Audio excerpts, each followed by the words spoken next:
থেকে শুরু করব?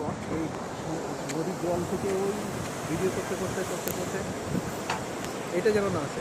ঠিক আছে। হ্যাঁ, দিয়ে আমার মোবাইলটা পড়ে যাক আর কি, ধপাস করে। চাগিয়ে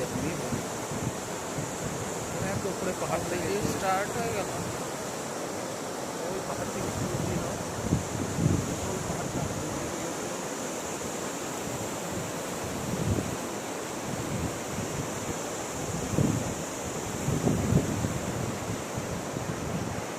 পাহাড়টা নিয়ে এই পাশটা নিতে গেলে ব্রিজটা তো আসবেই।